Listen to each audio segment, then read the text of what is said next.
The following presentation was recorded at the Buddhist Society of Victoria, Malvern East, Australia. Please visit our website at bsv.net.au. Yesterday, actually, we had a meditation day, very nice day, actually. Encourage people who've got the time to spend one day a month meditating, and meditating, listening to Dhamma, discussing Dhamma. And it's a very, very useful thing for us. It's a bit of an oasis. But as I reflected then, there were very much more likely that there were more people at the other temple, not so far away, Chadstone Shopping Centre, than this temple. Plus they have the car parking. So this morning I'd like to give a talk about something that affects all of us, I think, and it's about thinking. I spoke about it yesterday. This is the link. And I thought, well, what would be a good approach to thinking? I've talked about it in the past. And I thought maybe the title of this talk could be The Buddha's Thought Management Plan, or Thinking Management Plan. So how do we relate to our thinking in meditation, but mainly in this talk about daily life. Yesterday was about meditation, but I will bring up meditation as well. So this is about the Buddha's thinking plan or thought plan. Sounds like thought management sounds like thought control, doesn't it? But thinking management, perhaps. So last week I spoke about aversion, if people remember that, aversion or hate. I was talking about some of the unwholesome roots in our minds. The good news is we also have these wholesome roots of non-greed, non-hatred and non-delusion. And the negative, of course, is greed, hatred and delusion. And one of the things that feeds both roots, the aversion, the hatred that we sometimes experience, is, of course, thinking, speaking. Speech comes from the thinking, as does action. And this can feed the negative aspects of our mind, greed, hatred and delusion. But, fortunately, it can also feed the positive aspects of our mind. So thinking can support developing non-greed, the sense of generosity and giving, can support the non-aversion or non-anger, things like loving kindness, metta we call it, or maitri, khanti, many positive emotions, and also non-delusion, wisdom, understanding ourselves and the world as they truly are. And I thought of this management plan because these days there's a management plan for everything. I think there's fire management plans. That's what I was very aware of recently, because I stayed at Newbury about 2 weeks ago, and one day we had a severe fire warning. And on that day you have to be prepared to evacuate at a moment's notice or any time. So you have to be prepared, and you have a shopping bag, one of these cloth shopping bags with your goggles in it and your mask for the smoke. This will be good for people overseas. They don't know about fire in Australia. And also gloves to protect you against embers and things like that. And in this shopping bag you have to put the things you want to take if you have to evacuate at short notice, a few moments. So you prepare that in the morning. And I call this bag our tanha bag, our wanting bag, because what we put in it is going to be very important to us. Because we think, wow. So it'd be interesting to have gone around and seen what people put in their bags, actually. And for myself too, actually. And I heard, actually, quite humorously, that maybe I told it last week, they had an evacuation in Trentham, a town or a village really near this monastery, Newbury Monastery in the country outside Melbourne. And I think it was a real evacuation a few years ago. And an old lady turned up and she had a chair with her. And they said to her, "Why did you bring the chair?" And she said, "I didn't know what to bring." So for her it wasn't the sense of, well, the house could burn down, everything could be gone. But maybe it was quite practical too, because she was probably thought, well, I'm going to sit around for a long time, so I might as well be comfortable, something like that. So today we'll be looking at discussing the Buddha's thinking or thought management plan. because thinking, particularly in the West, is often celebrated. And we have many great philosophers, and they're usually called the great thinkers, aren't they? The great thinkers. And I always think of I think most people, they may not know a lot of these philosophers. I don't. But we know there's one person, I think, or one quotation everybody knows. Any ideas what that is? Yes, exactly. Anybody know who that was? Descartes, that's right, René Descartes. I think, therefore I am. Good that you asked. Yeah, I think, therefore I am. It's very interesting because it sort of suggests, well, if you don't think, does that mean I'm not? But I think it's a bit deeper than that, actually. But it does show the link between thinking and thought. I'm thinking, it's my thought, and how we own thought. And we look at that later in the talk, hopefully we get time. Because often we assume that this thinking is mine, I'm doing it. It's rather than, in Buddhism we say, it is happening due to the conditioning process. But also a lot of this, I always think too, these great thinkers, I don't know a lot about them really, but I've heard a little about some of their lives, and they don't sound like even though they had these great thoughts, it didn't lead to great happiness, which I think is really the proof of the pudding, and this is where the Buddha's teaching is so practical. It is for some people, yes, it's a philosophy, but in actual fact, I say, because people say, is it a religion? Is it a philosophy? Is it a way of life?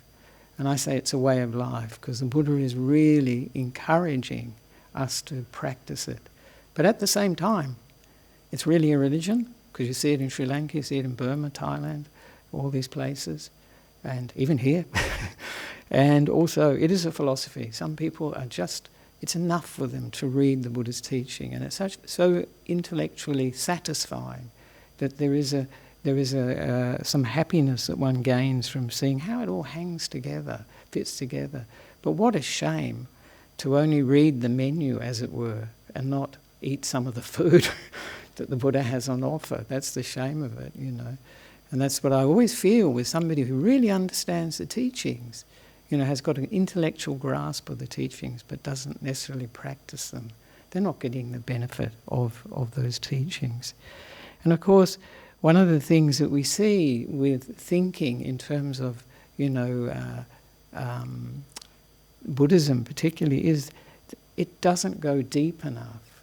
People can think and say one thing and be feeling something quite different, actually.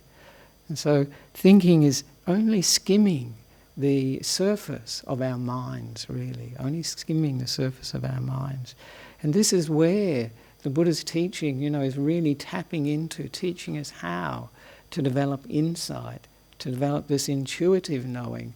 He called it direct knowledge, because the Buddha's path is one of direct knowledge. It's not thinking about it, not thinking about enlightenment. It's actually experiencing these things for ourselves and understanding from that direct experience. So I'd like to say there is quite a big difference between thinking and insight. And the insight, as I say, is this deep, direct knowing from our experience. We've seen something very clearly, whether it be, that things are impermanent, we say in Buddhism, temporary, they're changing all the time, whether we see that they're unsatisfactory, this is dukkha, or whether we see that there isn't really a permanent me here, inside me. So, I'd like to try this exercise because it involves the audience. So this exercise is a very good, I think, good way to think about thinking. It's interesting. So I'd like you to close your eyes for a moment and say to yourself, I won't think now. I won't think now.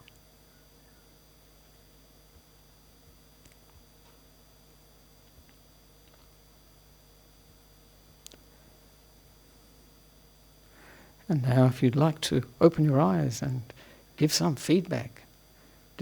Did anybody successfully, did anybody not think? When you say, when I say, I won't think now, were you able to do that? Not really, I think. Even if it's only the thought, I shouldn't be thinking now. No.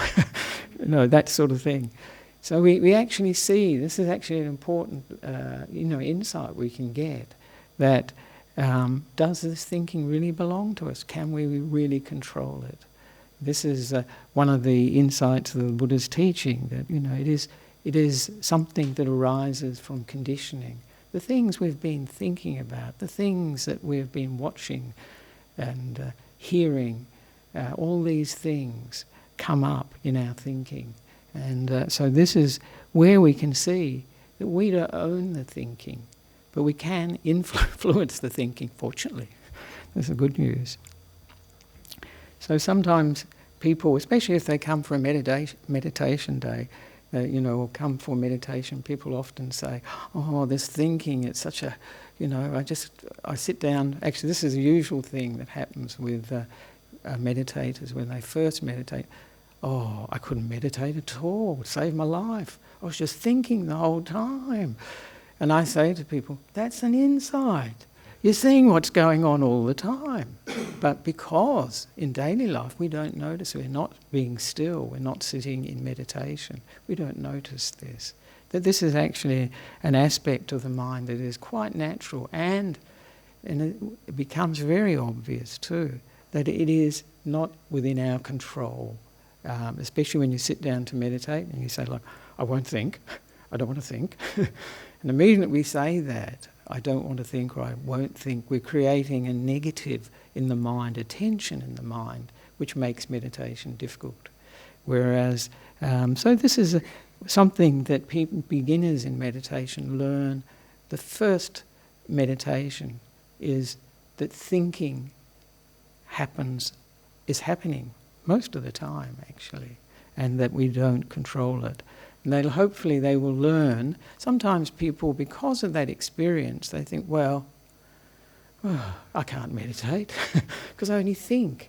But actually they're beginning to see what's going on.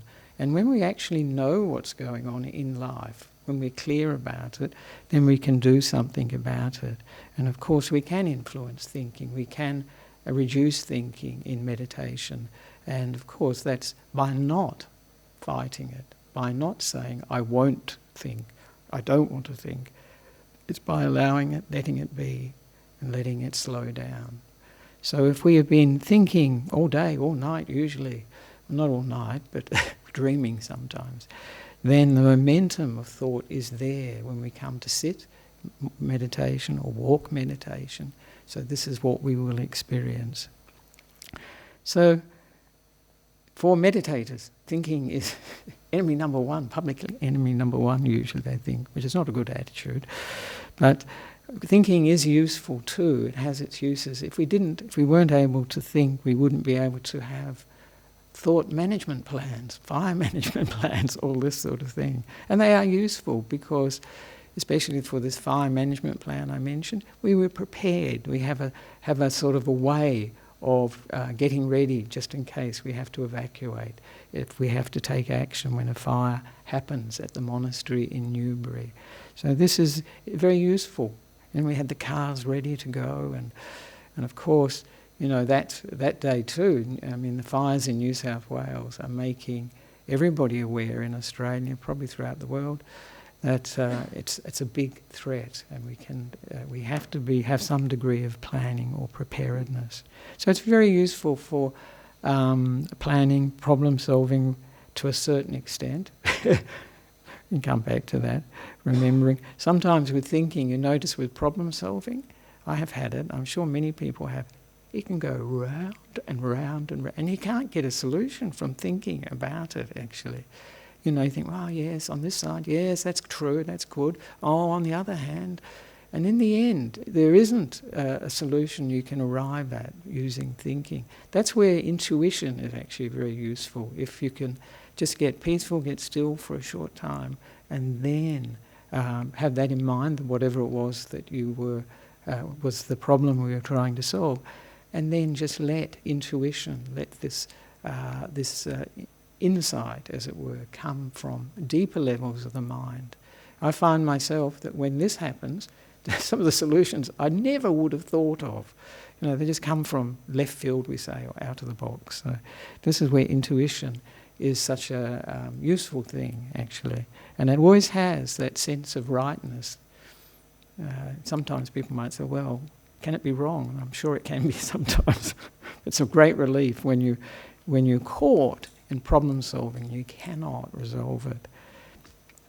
But thinking is also a preoccupation that we use. I was likening it to when we go to a doctor's surgery or a dentist's surgery, anywhere these days where there's a waiting room, we're waiting. And there are all these magazines, and we flick through the magazines. Thinking is a bit like that. We use it, we're flicking through our memories, thinking about what we're going to do in the future, hardly ever being present wherever we are. So this is how often we use thinking. And most of the thinking that is really important for us is about who? Who do you think most of the thinking is about? Ourselves. Yep, absolutely. And that doesn't sound too bad in some ways, but if it was all positive, that's great. But it's generally a mix. Some people it can be very negative, and I talk about that in a minute actually. Some people it can be positive. So hopefully the Buddha's teaching is actually teaching us how to use thinking in a positive way, constructive way, to see through the destructive thinking process.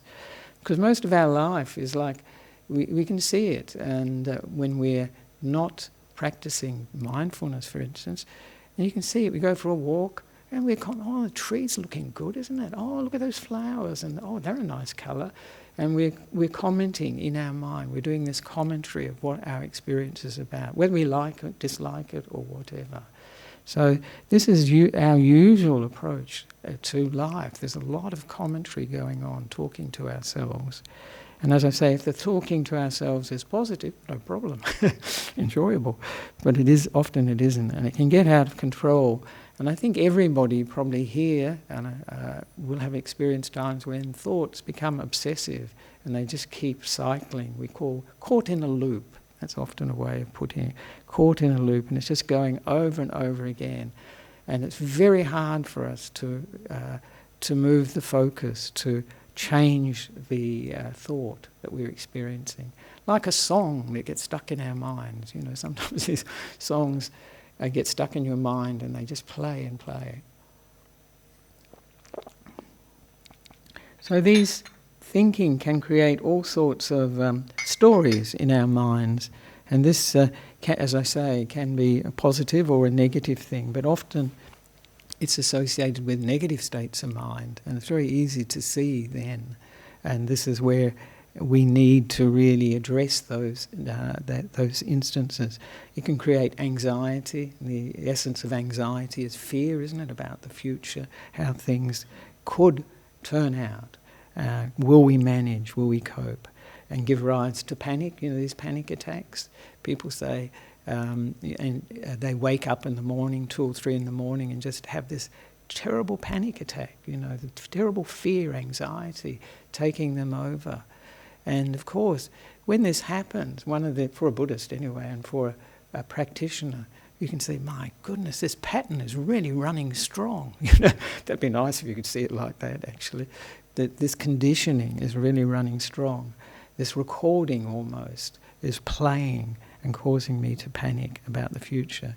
And of course, thinking also goes into the past, and that can sometimes be nice because we can remember, like we remember people that have been important in our lives, we feel thankful for.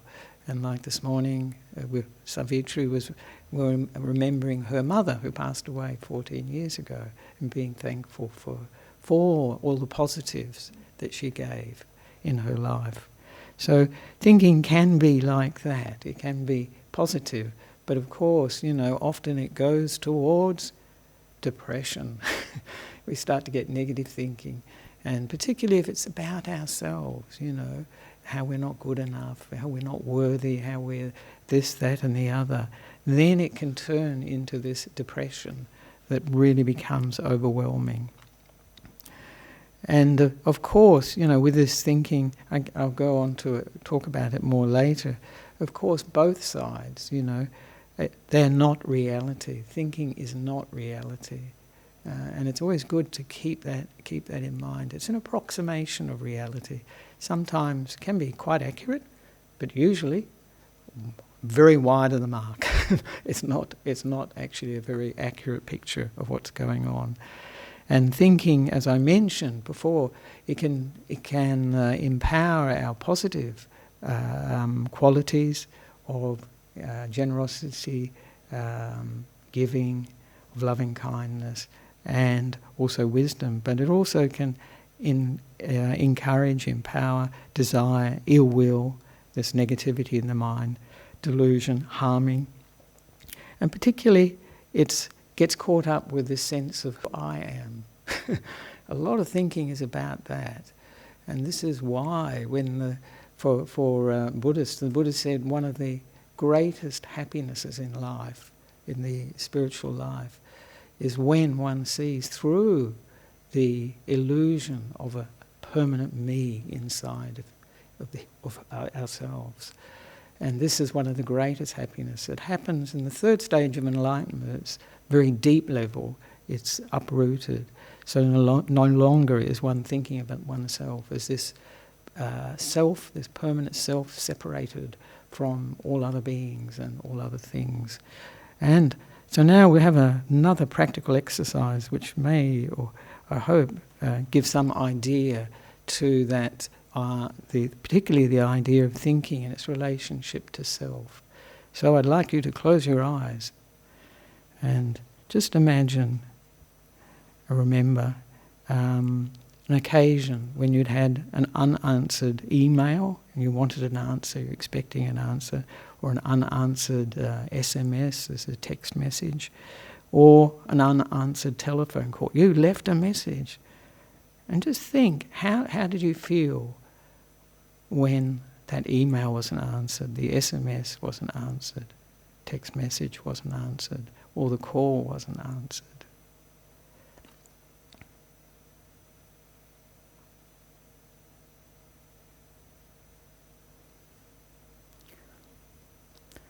So now if you'd like to open your eyes, and I have had this experience myself, and it's very interesting because then you look at it and you think, I don't know whether your reaction when you when you've experienced an unanswered email, SMS, or text message, or call, whether you thought, is that person angry with me? I have thought that. I thought, I wonder what's wrong. Actually, sometimes the positive side of it usually is I think, I wonder if they're well. If they're not well.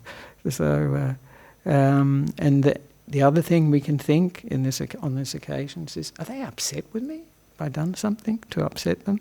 Or did something I wrote, upset them? They didn't like it. Which is why they haven't replied. And I think this is a very, very good way to see how thinking creates the story and this whole scenario out of nothing, really. They may not have received the email. The phone may be dead, so they never got the text message, the SMS message. They may have gone away on holiday. There are many explanations for them not replying. But one of that, and this brings up, of course, I must move on a minute. The same theme actually is one of the greatest worries for us is what people think about us. And there's this nice quote from the internet. I don't know who said it. The greatest prison that people live in is the fear of what other people think. You think it's true? I think it's very true. We don't know what they think. But there's this nice... you've all heard this, I think, that in our teens, and I know in my teens it was very much the case, I was very self-conscious. You think people are looking at you and maybe thinking, what's he doing? You have ideas of what they're thinking about. And we can be painfully self-conscious as teenagers particularly. And then in our 20s, we are, usually in our teens, it's interesting, we're interested in fitting in. That's the big mode when we're teenagers, actually, at school and so on. But when we get to our 20s, we're interested in standing out, to be noticed. This is the worst thing, to be ignored, actually.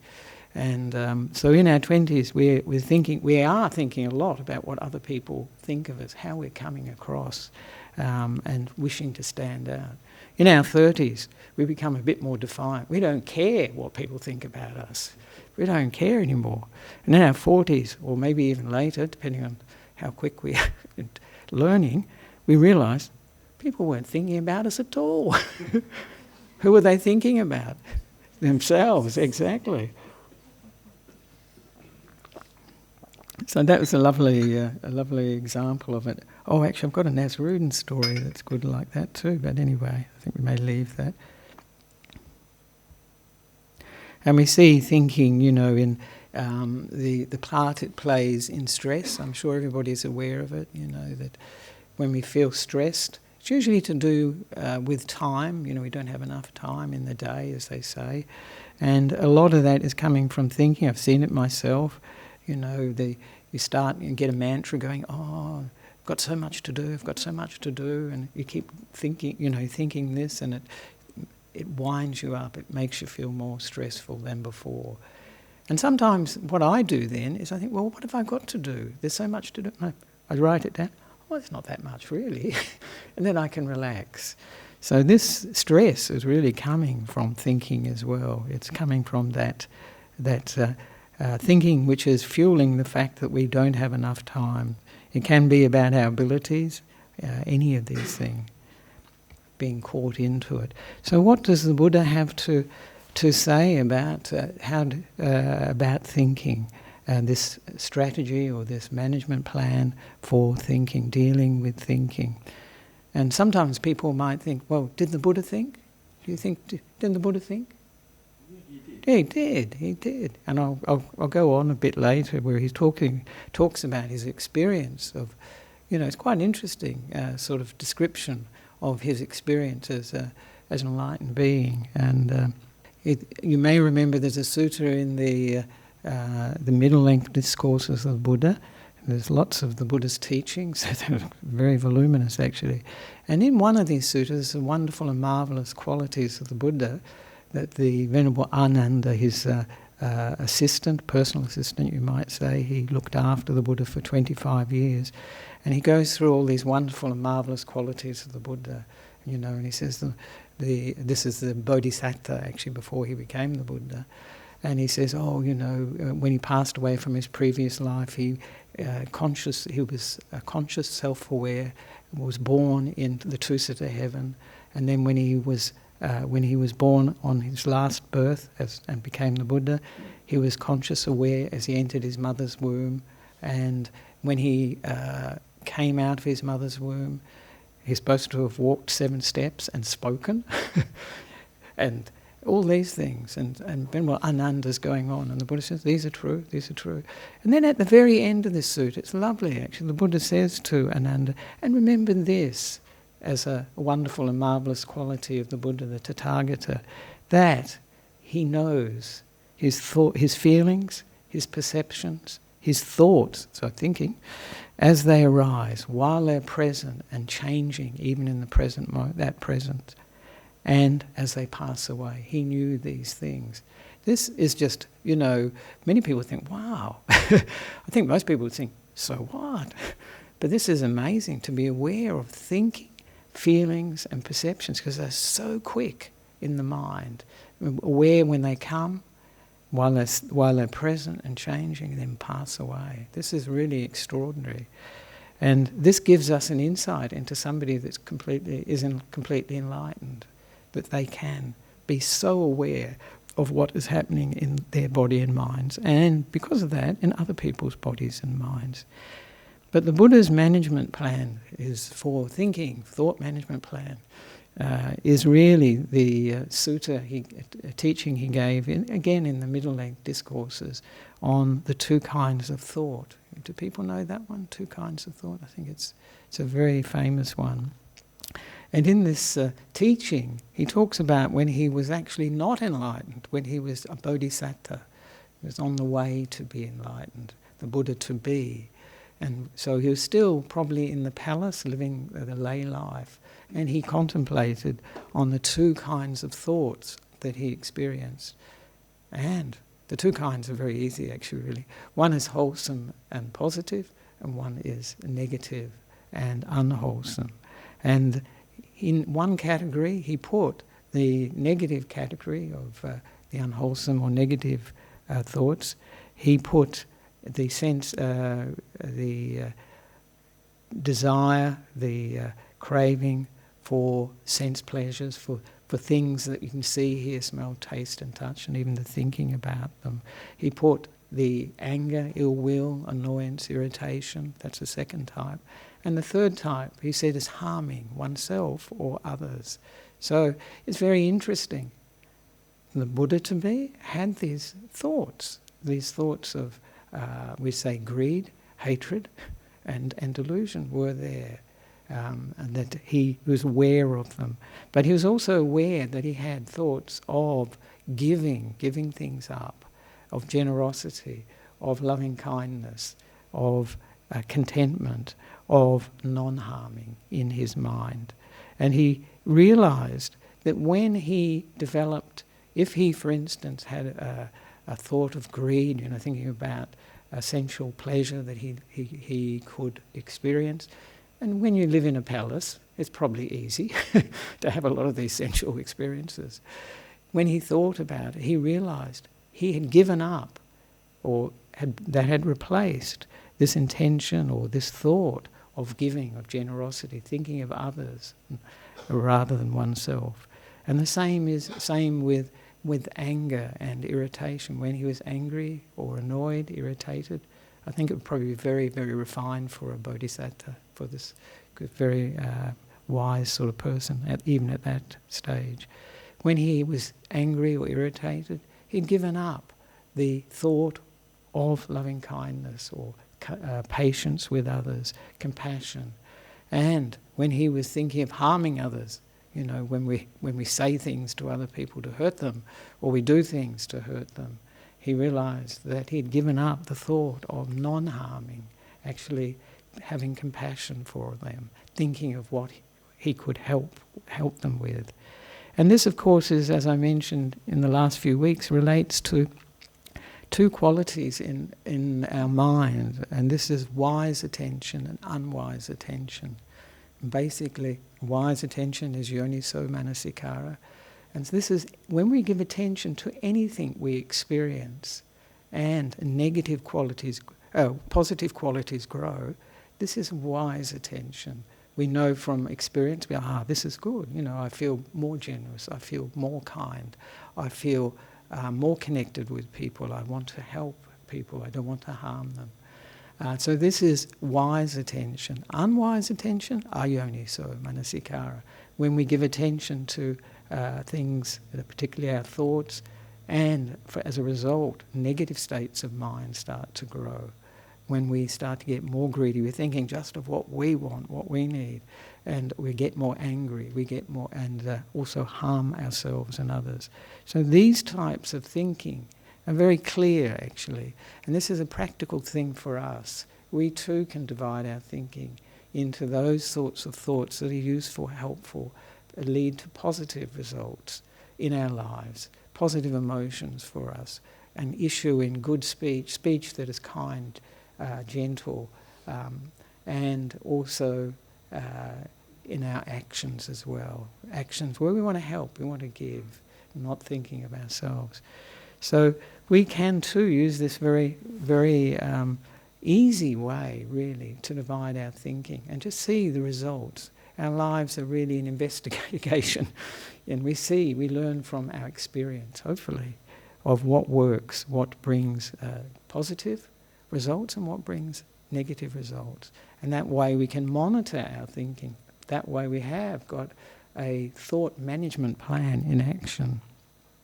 And when we cultivate the positive and the wholesome, the wise attention, we find that there is less space for the negative things to develop, because the mind has got that focus. And this comes back to the Buddha's teaching that, by developing positive, wholesome states of mind, and maintaining them, we avoid and let go of negative states of mind. So it's a very, I call it the shortcut. We have a shortcut. And he makes the comment, and this is quite important, especially for meditators actually, that, in this sutta we're talking about the two kinds of thoughts. He says in that he could think any of these wholesome thoughts, these positive thoughts, for as long as he wished. And he goes on about a day for a day, or a night and a day, and all this, so a long time. But he said it would tire the body, just all this thinking. I think it would tire the mind too, actually, and make it difficult to develop this one-pointedness of mind. This is when the mind comes together in meditation, the mindfulness becomes very, very still and one-pointed. And all the negative qualities in the mind have gone. This is coming towards stillness and one-pointedness. And why was that so important? Because from that, one can develop the power of mind to see things in a different way. And of course we know that the Buddha, on the night of his enlightenment, he was a bodhisattva. He practiced this deep meditation where the mind was very one-pointed, came out of that, and with the power of that mind he became the Buddha, because he saw his past lives, he saw how we pass away, he saw millions and millions of them. That must have been really, some people feel tired thinking of going to work again and again and again, all that sort of thing. But when you see millions of lives and you've done it again and again, it must be really turn you off, doing it again. And so it gave him some of the wisdom. And he saw also that we arise in our new lives, we're reborn according to our actions in our previous lives, by body, speech and mind. And also then he saw the negative qualities in the mind, and they were destroyed, his mind was purified, and he understood the wisdom came of the Four Noble Truths. So that's for the Buddha. And the Buddha said, in the next sutta, in that middle-length discourse, is called Calming of Distracting Thoughts. So it's a big subject. The Buddha said that it's possible to become a master or a mistress of thought or thinking, and to think what one wants and not what one doesn't wish to think. When he says that, it sounds like I'm deciding, isn't it? It sounds like I decide what I want to think, what I don't want to think. But for a person that can do this, who is a master or a mistress of thought, it's not that they are willing it. They understand the causes and conditions for particular types of thinking to come up, the negative thinking or the positive thinking. And because of that, they can choose the inputs, the things that will bring up the positive, will bring and won't bring up the negative. And we have that choice by our wise attention or our unwise attention. So we see that in particularly, with our lives, there's a lot of input, I call it input, from the TV, it's very old-fashioned, radio, even more old-fashioned, from the internet, and from many newspapers, from many different sources.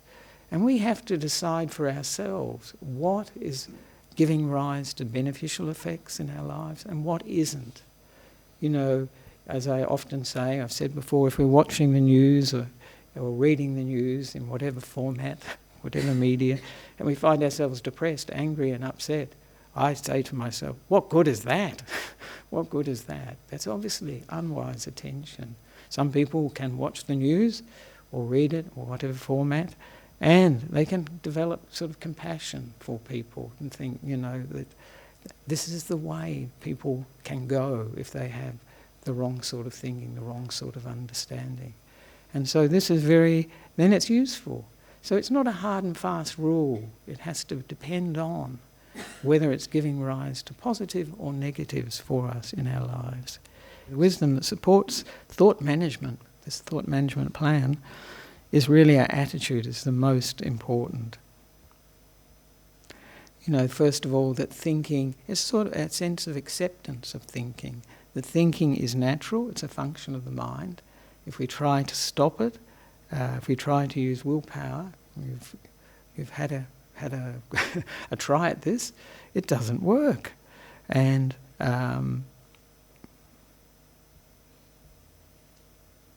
so one of the interesting things is when we can accept thinking, when we can see it as natural, and when we don't use this negative mind state which says, no, I don't want to think.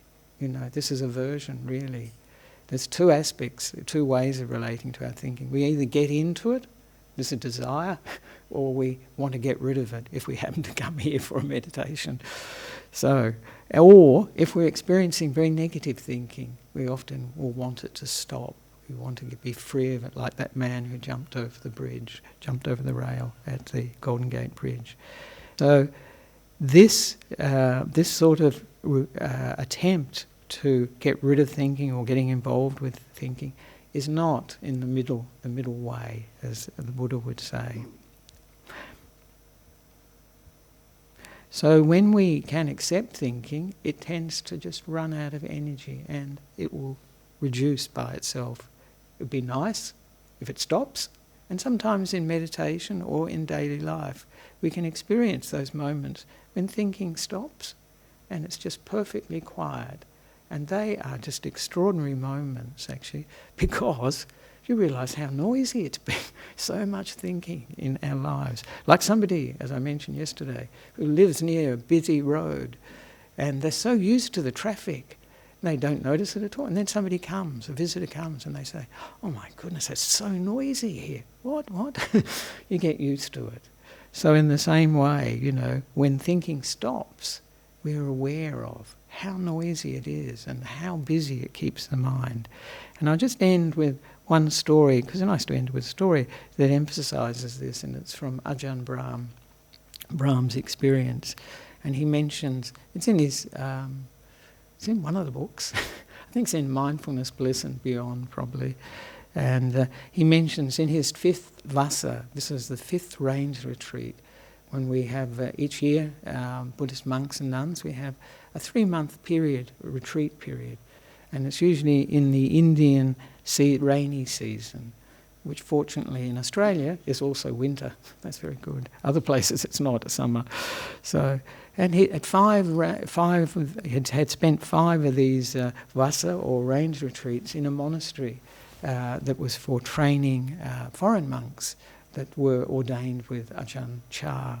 And Ajahn Chah was a famous meditation master who lived in northeast Thailand, and he set up this monastery for training foreign monks.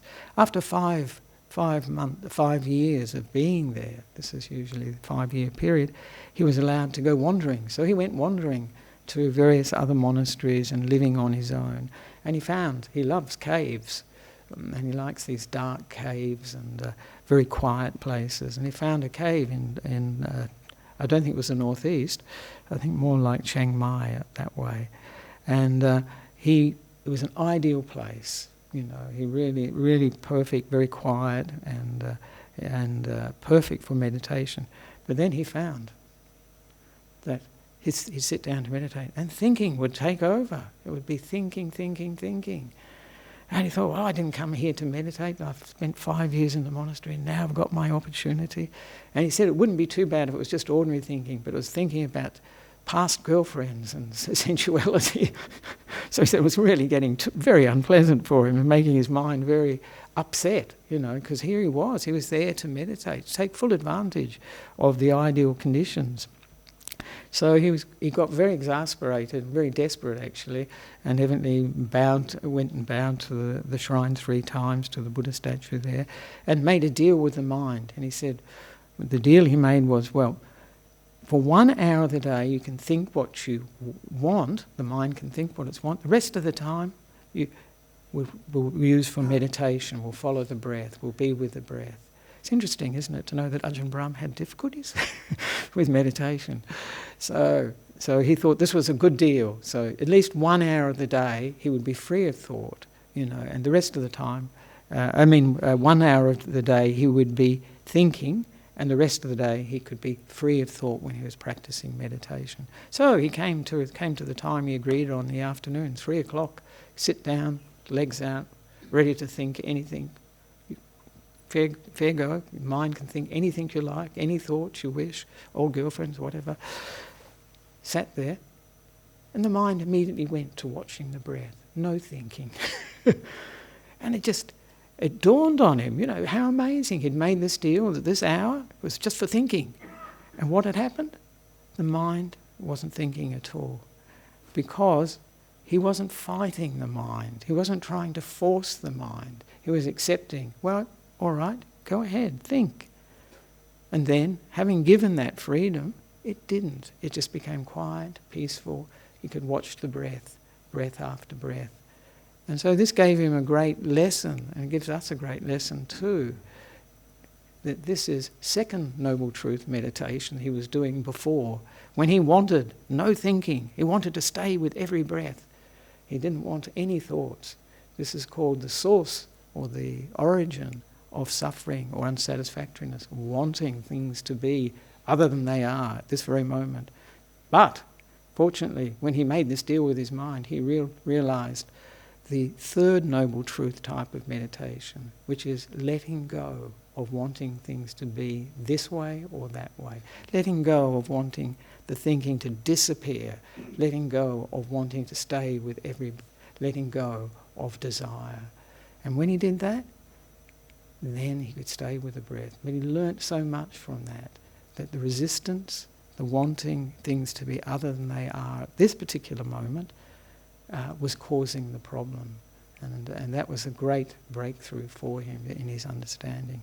So I'd like to end here, it's a bit late, just hoping that we can take some of the Buddha's management plan for thinking on board, to divide our thinking into the useful, that which is not useful, into the positive and the negative, and use that. And remember that video of Kevin Hines too, that when we feel a bit low, we can remember everybody cares, or everything cares, really. I think this is quite, if this sea lion could care for this Kevin Hines, so life is there really, that everybody cares. So to use our thinking in the best way so that it enhances our life, it doesn't detract from our life, and enhances our wisdom, our understanding of ourselves, the body, this body and mind, and life too. So I'd like to finish there. I'm over time. So thank you very much for that, and for everyone watching. Maybe there's time for... Is there any questions? Thinking's a big subject, isn't it? You can talk about it for hours. You can think about it for hours, actually. There we are. So just a couple of... Okay, the first question. Common advice is... Yep. Keep yourself busy when you are depressed. What do you think? What's the benefit of meditation at depressing times when my negative thoughts are overwhelming? Yes. Yes, keeping yourself busy, it can be a good thing for depression, for sure. And particularly if, a very good antidepressant for all of us is giving. Giving is a very good thing. If we can help others, that helps us in a big way. So that's true.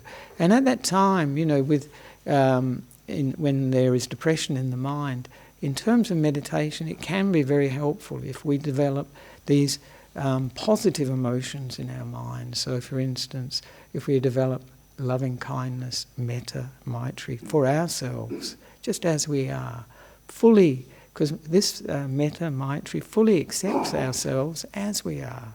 We don't have to be a better version or different. We accept ourselves as we are. And this metta, this maitri, loving kindness, accepts others as they are too. So this is actually going to the root often of the problem with depression and negative states of mind, is a very bad sense of ourselves, low self-esteem, a negative image of ourselves.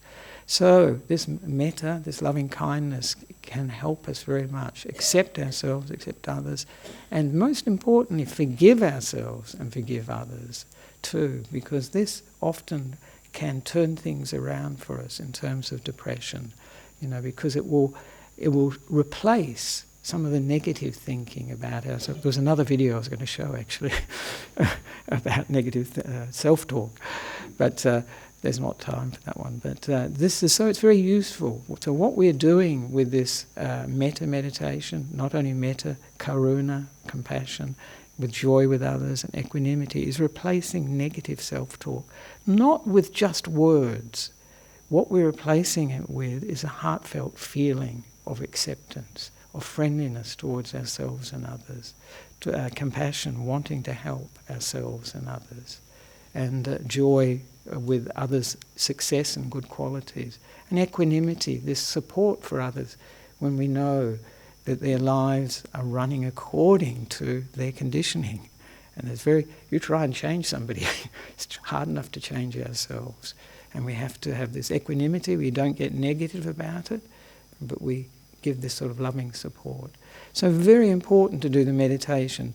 Maybe just being mindful of the depression, not so helpful, but to bring up these positive qualities that actually address the root of the depression.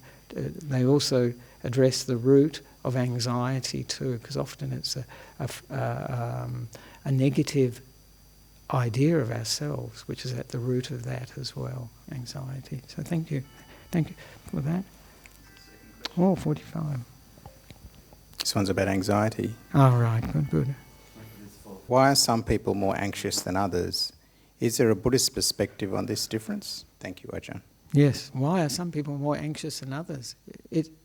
To a large extent, as you may have gathered from this talk, is what sort of thinking we are encouraging, what sort of thinking we're giving attention to. If we're giving attention to thinking about the future a lot, and that maybe we haven't got enough time, I can't cope, these sorts of thoughts, then we will become anxious. Or I don't have the ability to deal with the things that are coming up in my life. Then these will give rise to the sense of anxiety. And we tend to give more and more attention to them. So when they become this automatic pattern, then you have the panic attack at 2 or 3 in the morning. It's just happening, And I know people, there was she was the coordinator for a meditation group in WA. That was what brought her to meditation, was the fact she was having panic attacks in 2 or 3 in the morning. And so then she became interested in meditation and was able to turn that around because she could see that it was a recording, there was something that was out of her control. And once we realise that thinking is out of our control, but we can influence it by the attention we give to various to positive things or negative things. So that's what I would say, why some people are more anxious than others. Sometimes the conditions we live in too can give rise to anxiety and insecurity. Insecurity is a big factor, isn't it, in anxiety. It really feeds it. And insecurity really ties into the sense of wanting things to be permanent, to be predictable, to be reliable. This is, and of course they aren't. But some people live in more unpredictable circumstances than others. So for instance, I could just see it in my own experience that day at Newbury Forest Monastery up in the hills outside Melbourne, when the fire warning was there, you could feel that everybody was a little on edge. There was this anxiety because we didn't know at any moment the insecurity that we could have to go. And so sometimes the situations we live in promote insecurity, that sense of anxiety. And that can be family dynamics, that can be the dynamics in a country or a society at a particular time. War times are very difficult for people, and people who lived in Sri Lanka when there was the war going on with the Tamil Tigers, they experienced that. Especially if, I know some people who were living in Colombo, who were living near an oil refinery that got blown up. And after that, after the Cordon fire was destroyed, they came to Australia. So that insecurity prompted them to go, that anxiety. So the sources of anxiety are many, but we can limit it, reduce it by the things we pay attention to or the things we don't give attention to.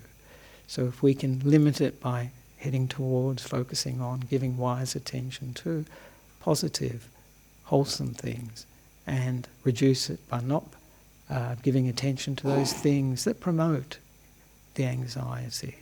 So I hope that's useful for you. It's good news because we can, even though these things are programmed, you might say, we can choose the programming to a certain extent. We can influence the programming by our intelligence, our investigation of our experience, honesty about our experience, and then changing the focus to something that gives rise to better results. So I hope that's helpful for you. Yeah. It's just a statistic I read about thinking. I don't know exactly how psychologists have measured this, but they say the average person, 80% of their thinking is negative. Wow. And 97% of the thoughts we have in any particular day are just thoughts we've already had just on a loop. So on one day, about 3% of our thoughts are new. Wow. That much? That was I'm really amazed. 3%, that's pretty good, isn't it? So this is, thank you for that, Langdon. Yes, it's interesting, Last questions before we call break. Yeah, because now we have. So thank you for that. It does point to, the fact that we are, playing recordings. Well, we're not choosing the recordings actually, but the recordings are playing. We choose the things we give attention to, and then they give rise to our recordings that appear in our thoughts.